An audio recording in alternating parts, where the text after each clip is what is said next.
The universe, what we call the universe, of course it's a name, but something mysterious, mystical, magical exists that surrounds us, encroaches us, and in fact becomes us. But it's us that becomes ourself as a version of that what we call universe. So there's a coming and going. There's a universe that I am, creating myself as what I appear to be. And there's a perception of that what I appear to be, separate from the universe that I am. Now in an unsympathetic way, a very what we call cold-hearted way, there is only one awakening.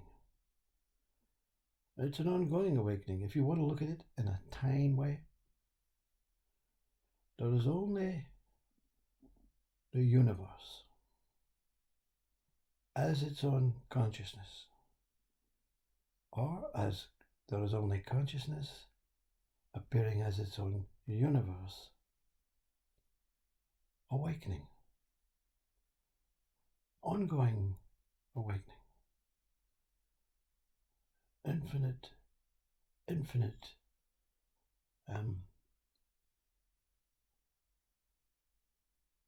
revelation, infinite spewing, like a fountain of versions of the love that it is.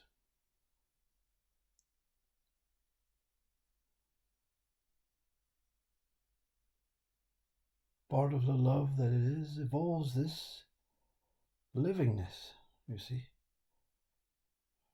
what we call life. You see, the universe is beyond life, birth and death. Consciousness cannot be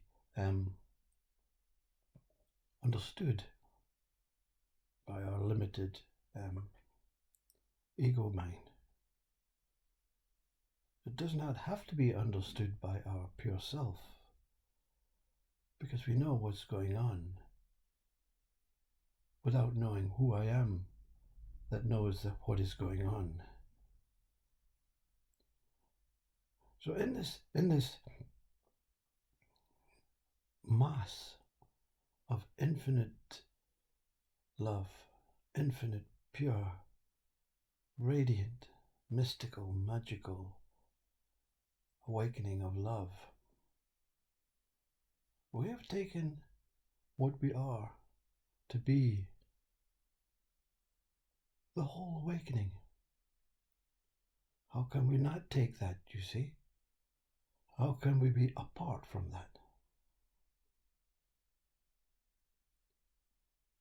So we now imagine through a mind that only takes the one side, you see. I'm not the universe, the whole universe awakening, and this little old me is appearing from it. We've taken the other side. We haven't taken the middle way like Buddha says. When you take the way, no, I am the little insignificant human, and I experience the universe out there, and I hopefully will awaken, and it will take me to that what it is.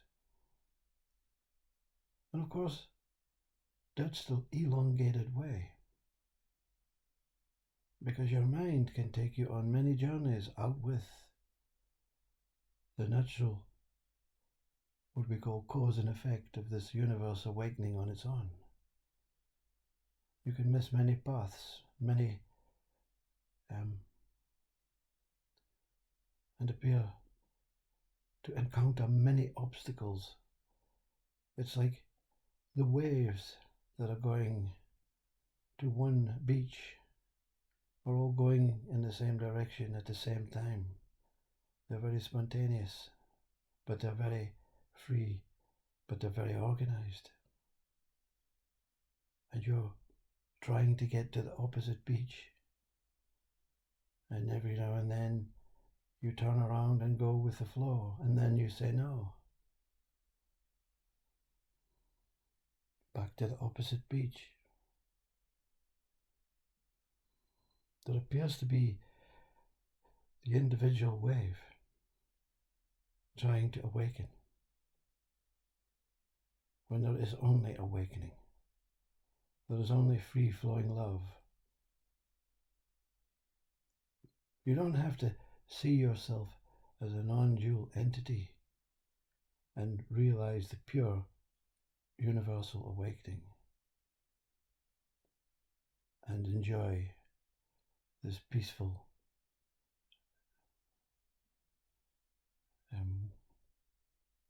like a manifesting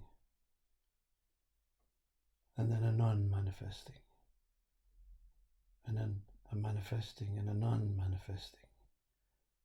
So you're the ocean continually rising as the wave and then descending into the self that you are.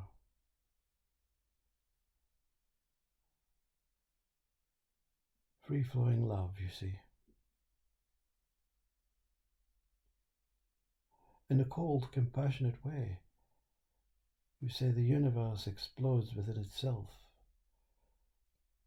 Like Alan Watts explains it, when you throw that glass bottle of ink against the wall and it smashes. Some of the ink droplets run down the wall. Some reflect against the wall and spatter outwards, never to be seen again. Some stay in the broken glass.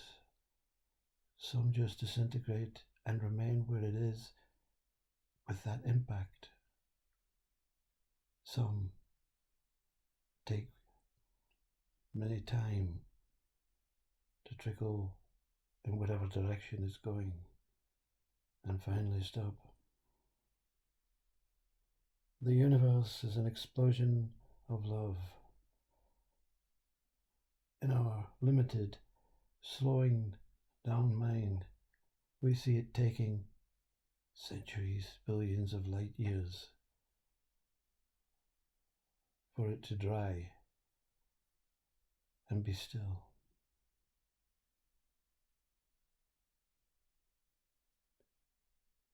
But in fact, it's all happened in one moment.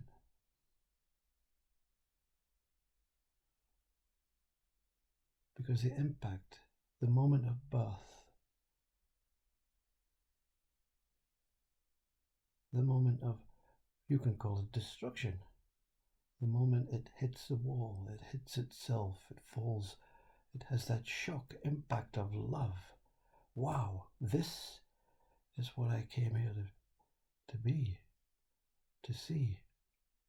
This is what I came here to express. That moment is not in time. That moment is not flowing. That moment is here and now.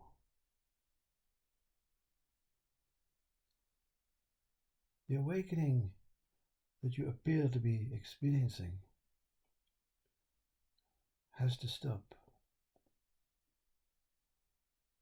There's no one that can stop it, but there is someone that can stop the idea of going in the wrong direction. And that what stops the awakening of the personal one going in the wrong direction is the universe itself, your true higher impact.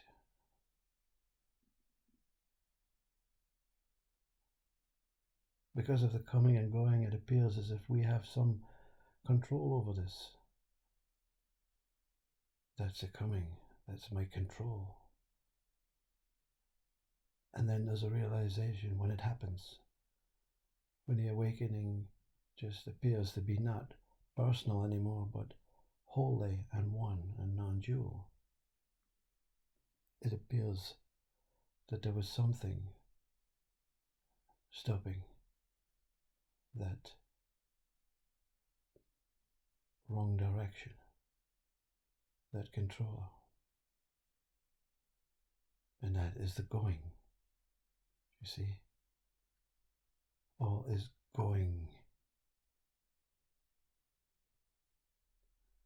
There's not really a coming until your body, it stops operating and you fall back into the ocean of the awakening of the universe that one is. And then that little trickle of ink that you are, it appears to have stopped, faded, and ingrained itself into the wall, begins to trickle again. Because a jar of ink doesn't explain the cosmos exploding within itself.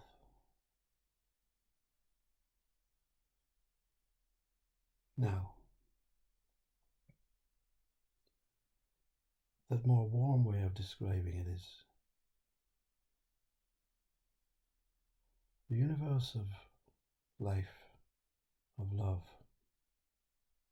is a cascading fountain of livingness. It appears to have begun. I appear to have begun. But it's not in the beginning, because the beginning is a shock. It's like every time the flowing, be it good or bad flowing, be it towards the right beach or the wrong beach, it appears that that's life, you see. And the stopping, the shock, is a return to your original home. Death. But something within the universe or within God,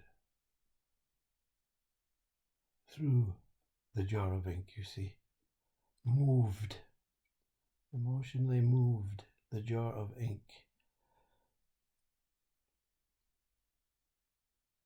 towards life. The idea. Where did the idea of the universe awakening within itself come from?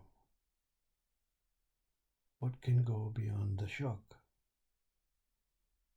What can go and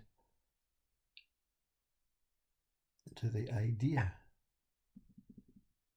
What can know the thrower? You see, on and on it goes. No one. And Stephen Hawking's Big Bang Theory, with a light, this little pinprick, shows the universe cascading itself in love, in light, in beauty, in elegance, in scale, in infinite movement, in a sensational, loving presence, an awareness of itself. What is beyond the darkness? It has to be the light. Where does the light evolve from? Only I sees the light, you see. Only your eyes in your head, when they open, the eyelids open, recognizes the light. What is beyond the eye? Another universe? Another galaxy?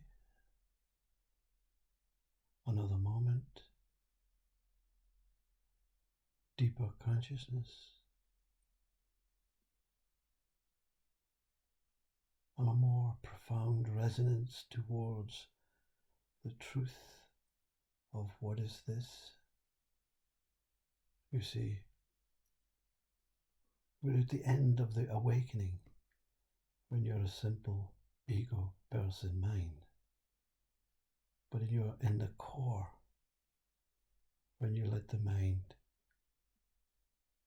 go.